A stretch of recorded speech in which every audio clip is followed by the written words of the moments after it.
Your boobs look great. Well, I mean, I don't have them, but like I tuck skin. It's just Well, I skin. wore a tucker that's like an automatic sucker. Sucks all the stuff in. So I had my super size world. Don't do this. It's rolling. Are you serious?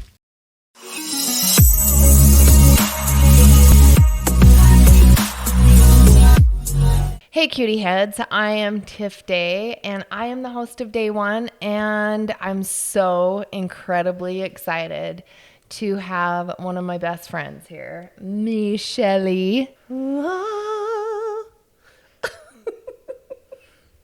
It's a Zen moment.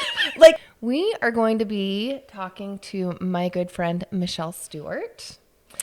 And we're going to be talking a lot about authenticity and how you can find your authenticity, how to find your truth and be okay with it. So, before we get started on that, I think I should introduce Michelle. hello. How have we known each other? How We've many known years? each other a long time. We met through our kids in elementary school when they were just littles. We weren't like close, but we always knew each other. I mean, we did Yeah, we saw each class other at parties and sporting events. sporting events. I mean, yeah, our kids always had sports, school, neighborhood.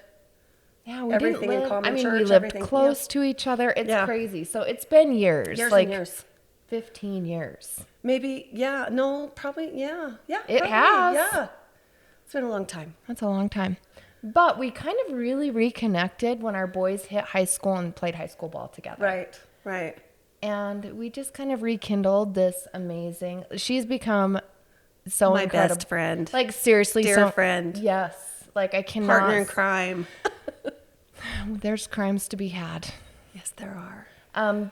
But yeah, you have like really created like the most safe place for me to be me and to like have my breakdowns and to tell you about my shit show life that's happening. Well, it's because we have so much in common that we can share. Because you're totally the safe place for me too.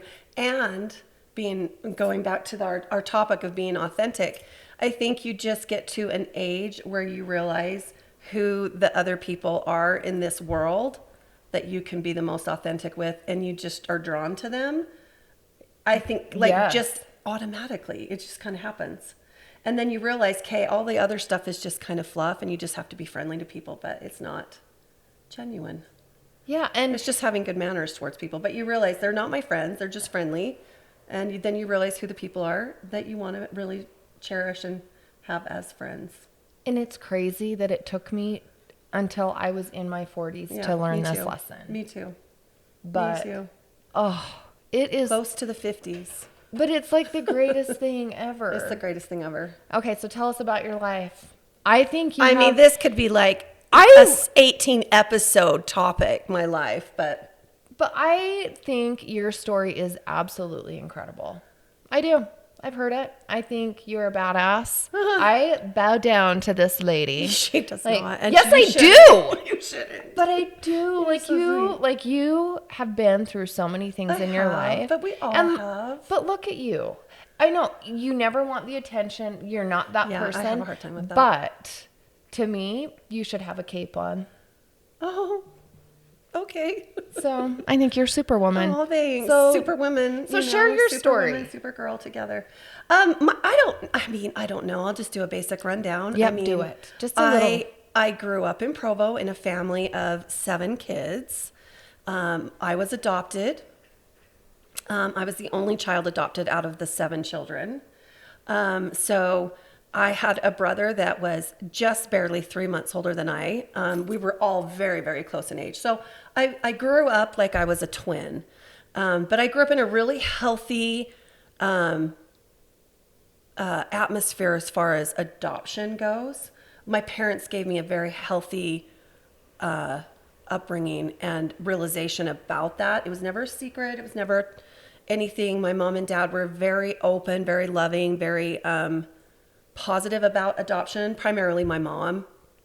But yeah, I mean, we had our problems. Our family was not perfect, but as far as adoption goes, my mom and dad handled that, I think, better than anyone I've ever met who's been adopted.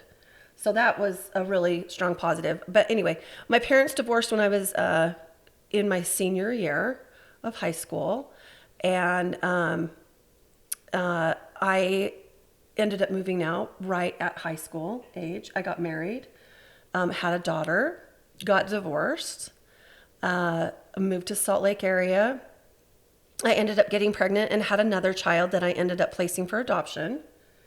And then a few years down the road, I got remarried and had 4 other children. And I married someone who had 3 children. So I've always carried a tribe of kids. You're a mom to everyone, though. I know you. I adopt extras everywhere I go. I do. My kids would claim you as second mom. I would claim them. Yeah, I would claim them. So yeah, and I would hear people complain about the teenage years, and I just think teenagers are a riot. They're so fun, so fun. But yeah, so then anyway, after nearly 25 years, almost 25 years of marriage, I ended up divorcing. I also in the last several years had the child I placed for adoption re-enter my life. But I've always known where he was, and I've known a lot of his history and where he went and things like that. But anyway, so he's re-entered back into our family unit. And then I've remarried, and my new husband has 4 children. So I've gained even more children. So we have so many kids between the two of us. It's insane. It's crazy. It's wild. You know what? Anyone that has you as a mom is lucky, though. Oh, well. Like, they're lucky. I think if you asked all of them, they would disagree on some levels. But I try. I definitely give it my best. And some days, what I've learned, especially in the last, maybe 4 or 5 years, is sometimes being authentic means that sometimes I can't give people my best. Sometimes I just can't do it all. And I've finally gotten to that point where I finally give myself the allowance of realizing I cannot do it all the time. Okay, so that takes me to our first maybe question about authenticity. Do you think, I mean, for me personally, I know I grew up feeling like I had to be perfect. I definitely felt like I had to do X, Y, and Z to fit in. To be loved, mm-hmm. to be enough, mm-hmm. to, I don't know. To feel like you're making the people in your world and in your circle proud of you. Yes. And it was always about making someone else happy or making someone else feel good. I don't know that I was living my true life. And all right. Let's backtrack for 5 seconds. We're going back.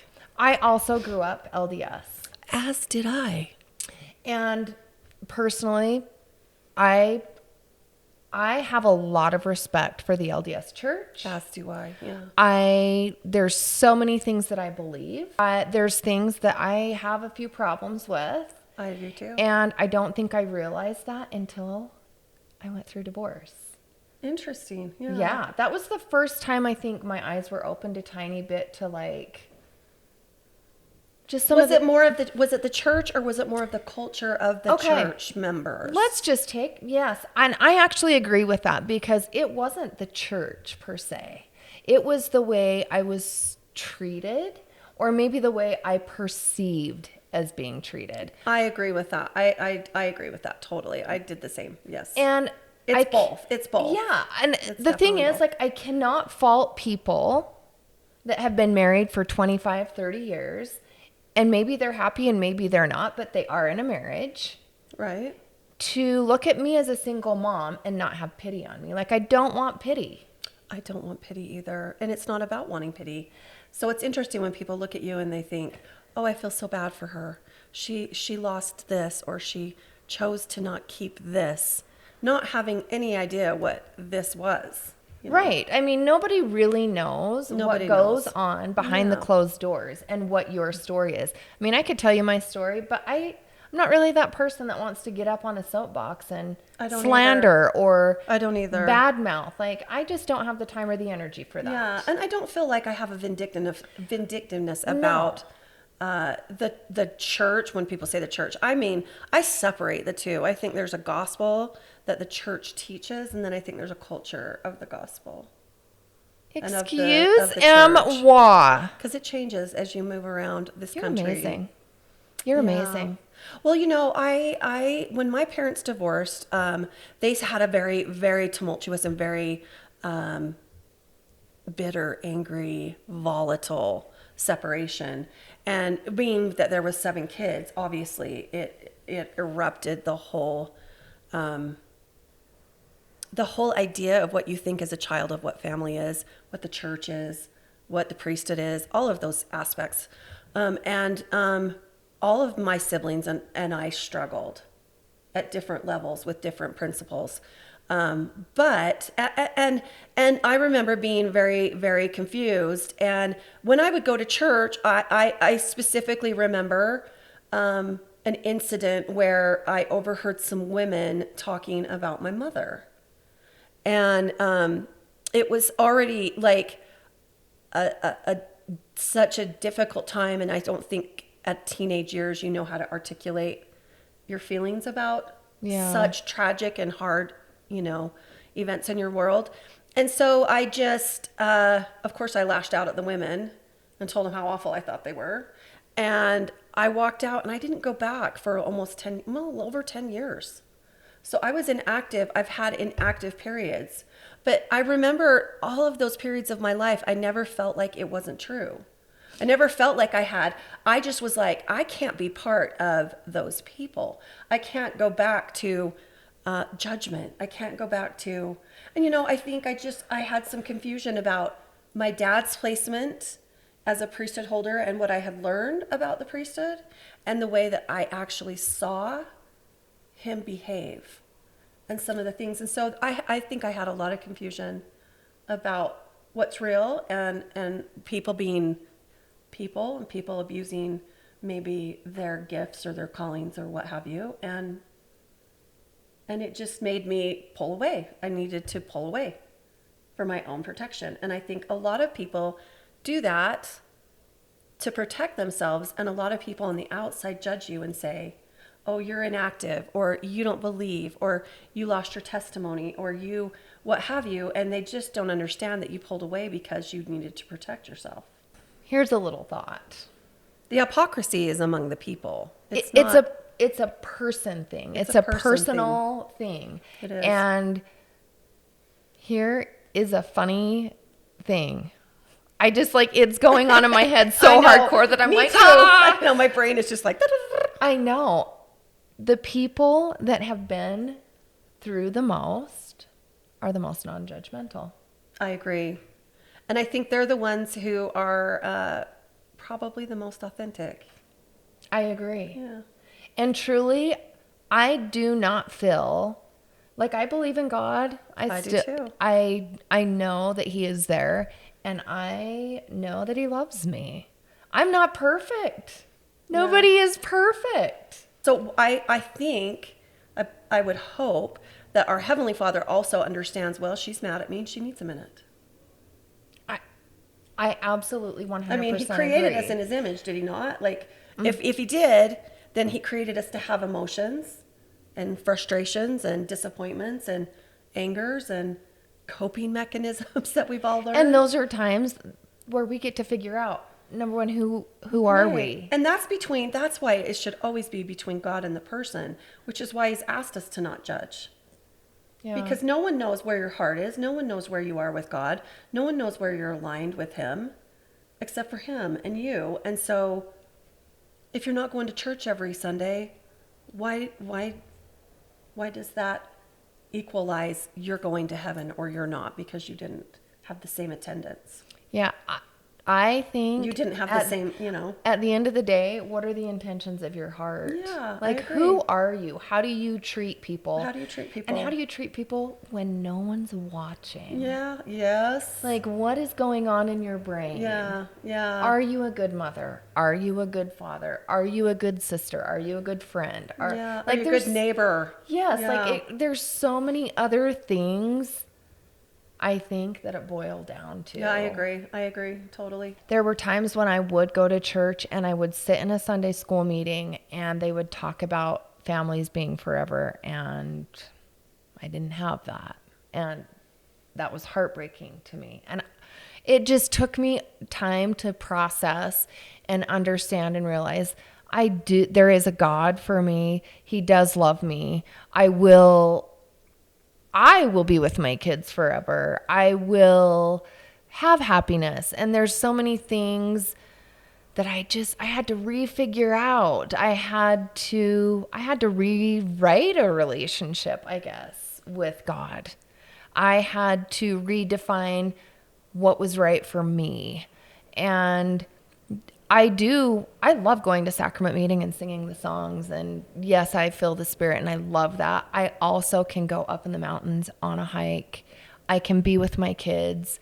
I can be by myself and also feel that. That's very different for me. Yeah. Yeah. So how about you, Michelle? I think I am in a completely different phase maybe than you are. You've probably come a lot farther than I have, but I I think I'm still trying to sort out problems I have with God, with him. And it's going to take me as much time as it takes me, but I have a lot more hurt, I think, still, and I have a lot more angst still regarding my whole situation, and I think there's a culmination of so many issues that I swept under the rug for my whole life, my whole adult life, even maybe as a girl. And now because that's kind of my personality. I tend to forgive really easily without ever resolving what I need to forgive someone for. And now I'm at this stage in my world where it's like, I can't do that. It's like I physically can't do it anymore. I have to sort through my hurts in order to forgive. And I feel like that's been one of the issues within the church and the gospel teachings that I've struggled with the most, is that you're always supposed to forgive no matter what. And I think that we misinterpret what that means on a grand level. I do too. And I so do too. I personally, I misunderstood the whole concept of that because I wanted to be obedient and I wanted to do what's right, but I did it at the sake of my own well-being. And there's the line, you know. You need to work through it. You need to protect yourself.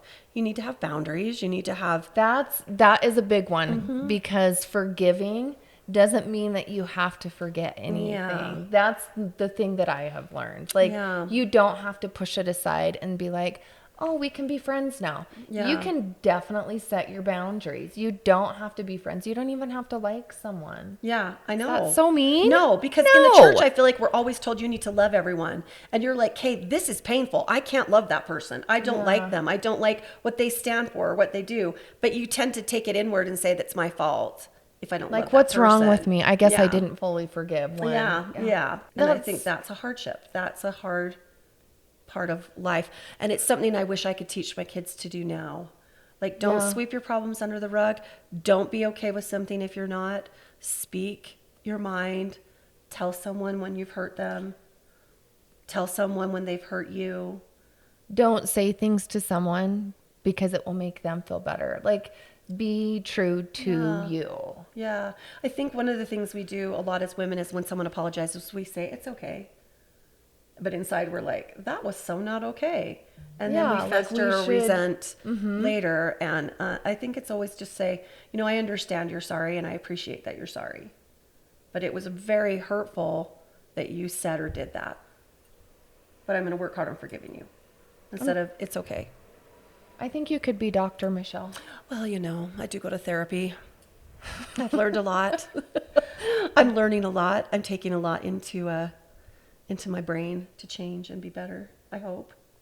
But you are on such a healthy path. And I think, for me personally, some things, it's funny, I think I'm good and then things will come up and Triggers. I'm like, that Yeah. is something else I need to work on. Yeah. I think that might happen for the rest of my life. I feel like it's going to happen for the rest of mine too. Like I'm a constant work in progress. Yeah, me too. Yeah, my crash and burns are not as Fatal frequently and or as fatal as they've been, but I still have them. I do, and I think that's being authentic is realizing like it's okay to cry. It's okay to tell your kids that you can't handle it. It's okay to tell your kids, I can't be everything for you right now. I can't do everything for you. And I feel like as women, as mothers, as LDS women, I don't know, we have this like, we've got to do it all. We've got to get them everywhere. We've got to be to everything. We've got to do everything and make meals and blah, blah, blah. And it's never ending. And then we look in the mirror one day and we're like, who the hell am I? Where did I go? That right there, I relate to on every freaking level because I don't want to say it's a competition because I never looked at my friends or my neighbors and thought like, oh, I want to do exactly what they're doing. But I put a lot of pressure on myself to. I did too, but it was a competition within what I believed Yes. I needed to do and achieve. Like this to is be good. This is how I'm going to be perfect. Yeah. This is how I'm going to be the best. This is how I'll mom. get there. Yeah. When really and truly, like being authentic and true, that is being the best mom. Yeah. Like teaching your kids how to feel. Teaching your them. kids that you don't have to be okay all of the Yes. time. And telling your kids no and not feeling bad about it. Yes. I tell my grown teenagers, my teenagers and my grown kids now, they'll say things and I'll just say, I'll give you a minute, but that was rude. That really made me feel bad. That was rude. You don't need to speak to me like that. And, when they were younger, it was more about disciplining them. And so it was more like, no, you can't do that. And don't you dare say that or whatever. And now I'm like, I have feelings. That was rude.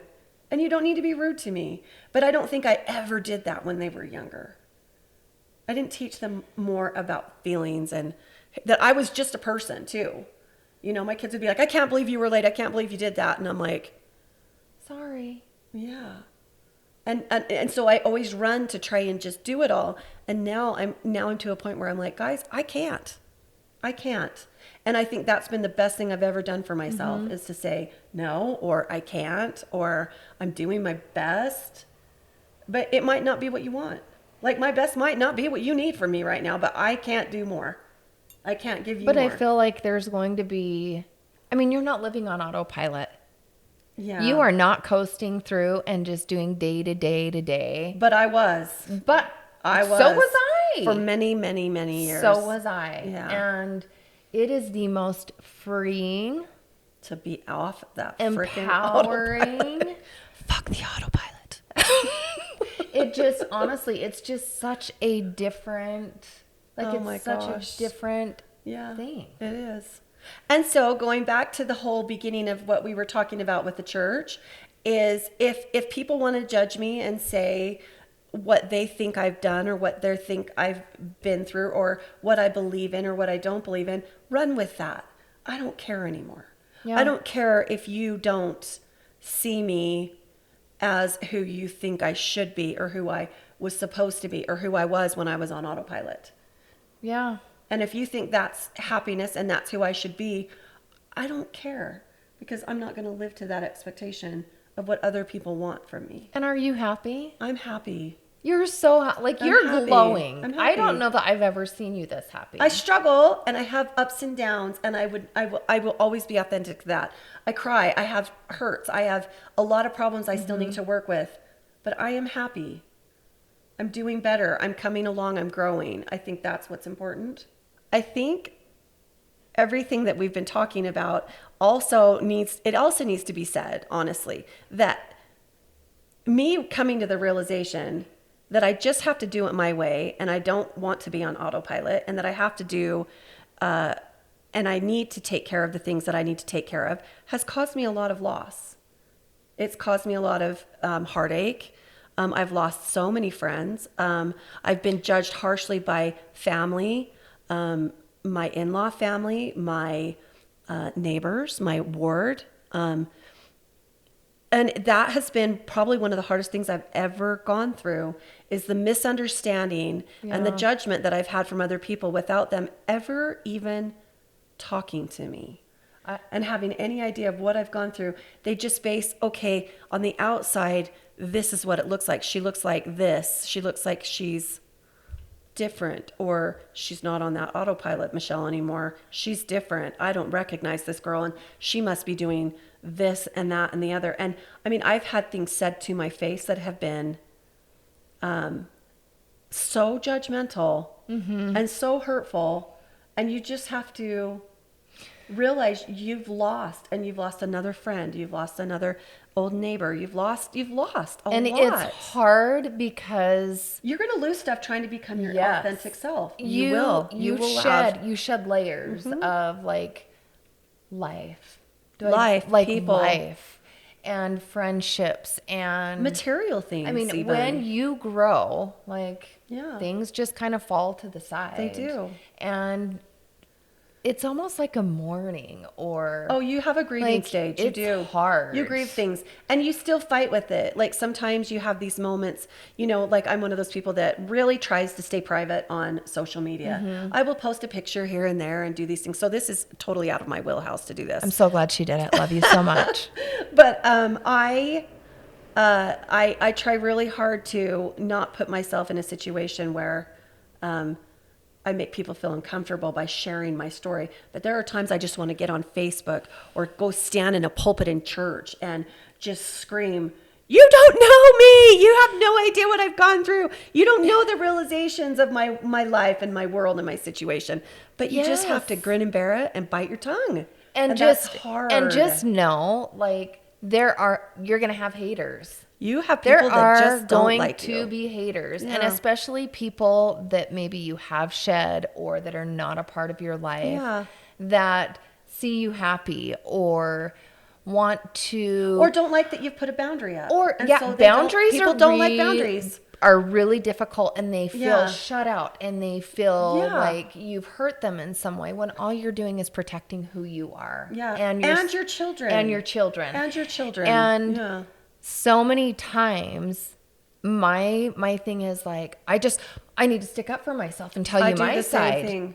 You know what? That is one thing I have learned to let go. Yeah. I don't have to explain anything. I don't. And that was a really, really difficult process. That was a really difficult process.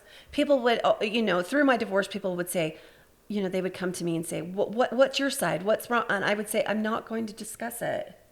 Yeah. And people just don't like that answer. Yeah. And I think a lot of the times people wanted to discuss it in inappropriate places, like at a baseball game where our kids are. And I would think, I understand you're so curious. I'm a curious person. I love to know the dirt. But this is a place that's for my child. I'm just here as a spectator. I have come to the realization that I don't think I can't wait for that scale to be even. I can't either. Because I don't know that it will happen. And I need to be okay with today. And when I'm ask me how many times I've called her with tears. Help! That's happened so many times because. But having someone you can do that with is like the best gift. Like, it's honestly the best I could gift. cry right now. I could too. Tears are welling. Yeah, they're in my eyeballs. No, it's a godsend is what it is. It truly is. I don't know what I would do without that. So find your people. Find your people. Find the people that really just love you, and they don't care if you're completely falling apart and you're ugly and you're fat, or if you're beautiful, thin, and all put together. They just love you all the time. Yes. And they're there, and they're going to help you through the hard. They're going to help you through the great. And just let you be you. For who you are. Yeah. And let you grow. Yeah. And do that. The dam's going to break at some point. Yeah. And it did. Oh, it breaks. And it did. And it forced me to realize that I'm not invincible, that my feelings do matter, that I do have hurts, and I can't suck it up anymore. I can't be the strong one for everyone around me. I can't cover pain for all the people in my world that I was trying to support, love, and cover for. I had to deal with it myself. You know, I'm a tend to like, you know, put your grief aside, put your hurt aside, and you serve all these children and other people in your world that are suffering. And so my suffering never was dealt with. And now I've dealt with it and I'm dealing with it. And that's, I think, why I'm happier is because I'm finally recognizing that I have to do that and that it's healthy to do that. And you're feeling like You're feeling, so you're all alive. the yuck and the good and all of it is there. Yeah. All my relationships have improved so much because of all of those things. I mean, I love so much deeper. I share things with my new husband that I've never shared ever with anyone. I've kept all of it inside. And so, yeah, everything is different. That was a good question. But yeah, everything's different because I'm different. So different. My perspective is different. My thoughts are different. I react and act differently. I've given myself the permission to dream. Like that's big for me. And you've taught me that, honestly. You will do things and I'm like, Tiffany did that. I'm going to do that. I'm going to do that. Like I'm going to go out. I'm going to do Tiffany today. Yeah, you are. You've been so amazing for me that way. Like I'm just going to try this. I'm going to travel. I'm going to go here. I'm going to do that. And I'm like, I can do that too. It's so funny because I didn't ever think I was smart enough or good enough to do this stuff. Which is shocking. You know, people don't perceive you as not being, I mean, people perceive you as being so smart and so amazing. But isn't that sad that that's how we perceived ourselves? It's unbelievable. Yeah. Just like, I don't want to say suppressed, but I was definitely suppressed and just finding like these new desires and saying, why not me? Why not? And I'm going to take a leap of faith. I want this time. I want to do this. I want to believe. I'm going to be selfish for a minute. And I'm going to believe in myself. Yeah. And I absolutely agree with you that when you become desensitized to everything, your feelings, they have to resurface. They do. They'll come out one day. Oh, everything is in there. It's all just stirring around. It is just, and when it comes out, it feels like a volcano erupting. It does. And it's so difficult and that's messy. when you sit in a car and you have Primal Scream episodes with your besties. I did that with her last week. And I laugh so hard every time I think about it because it's so necessary. And it feels good. And it just medicine. Releases everything. Everything. But laughing. You have to laugh. I didn't laugh at myself enough. No, everything was so freaking serious. Everything. Laugh. I just so worried about being embarrassed or making other people. Yeah, I laugh at myself. I mean, because I'm not graceful. I trip and fall all the time, and I do stupid things. And now I'm just like, hey, I know. I just what I feel do. like I finally enjoy the moment. Yeah, I'm enjoying the present. I'm not looking back. I'm not hanging on to my back. Do you like yourself better? I love who I am today. See, I have struggles. I do too. I like myself so much better than I used to. But I'll take me. Mm-hmm. I'll take Tiff Day every second. I will choose this. And so, in so many regards, I'm grateful for everything I've been through. Me too. all of the rough. Me too. And the messy and the ugly. And I hope that through the stuff, you can help other people. I would love to help other people if they're struggling with any of those kinds of issues. Yes. I'm kind of professional on the adoption scale. I think we need to have you back on. I know. We need to talk about that. And we need to talk about I'm adopted. I placed a child for adoption. I know my biological mom. My I child just now feel knows like his we are diving back into that, folks. So we will. Watch for Michelle on another episode. Episode 3. So yeah, it's a very sorted. It is a untouched subject that people do not talk about. FYI. Oh, well, guess what? We're talking about it. And the whole birth reason, moms don't get any kind of you don't have a voice. We don't have a voice. Well, we're going to give you all a voice. Mm-hmm. And truly, like, my whole purpose for starting day one Was for this. You and I was talked for about this this. before you started it, and we were like, we need to do a podcast so Yes. we can just And share, here I am. share our world. And And you've done so amazing, and that's what I was going back to. That's why I think you're so amazing, because we talk about it, but this girl right here, she does it. You do it. I know, like, I get It's a thought amazing. and I just like, I'm doing it. here we go. Here we We're go. doing it. And here I we will are make sitting it here. happen. Yeah. So, all right. I just want to tell each of you, don't be afraid to be authentic. Don't be afraid to get into your messy. Don't be afraid To go to therapy. Therapy is wonderful, but don't be afraid to find out who you are. And it may not be what your neighbor wants you to be, or your kids want you to be, Or family. or family. It might not be what your parents have in mind for And you may not even know that you have this beautiful human inside of yourself that wants to come out, and you're going to love yourself even more. So do something scary and find Make yourself. a change. Yeah. Make Find a change. yourself. But Do something you love. I just have to tell you, thank you for coming and sharing. You're welcome. Like, I'm glad I could sharing be here. your story, just even the little bit that we got, and being so authentic, and for being truly like my best friend. I love her. I love her.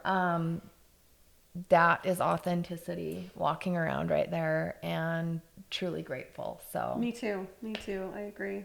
I love Anyway. you to the moon. love you to the moon and forever and back again. But be authentic and be you, and know that I love you.